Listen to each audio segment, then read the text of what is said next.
حضور نبی اکرم نور مجسم سرور کائنات صلی اللہ علیہ وآلہ وسلم کی ولادت باسعادت سے پہلے دنیا کے کیا حالات تھے؟ دنیا میں ظلم بے انتہا چھایا ہوا تھا۔ ظلم کی اس انتہا پر دنیا ٹھہری تھی۔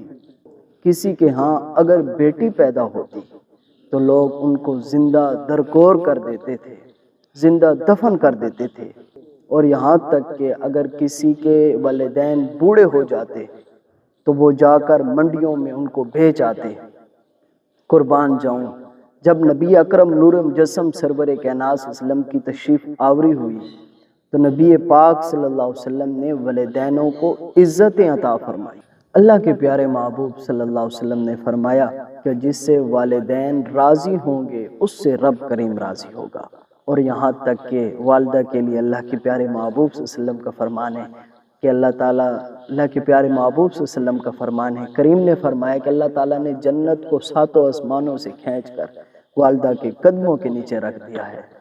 جس سے والدہ راضی ہوگی اللہ تعالیٰ اسے جنت عطا فرما دے گا۔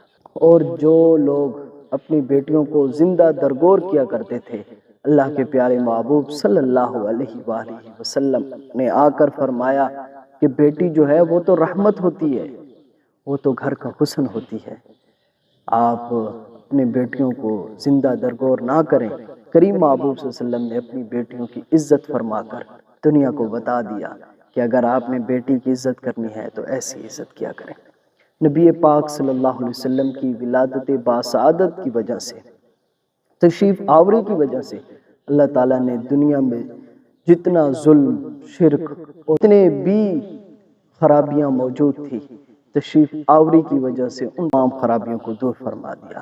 اللہ تعالیٰ سے دعا ہے کہ اللہ تعالیٰ ہمارے دلوں کو بھی منور فرمائے۔ آمین بجاہ النبیین صلی اللہ علیہ وسلم۔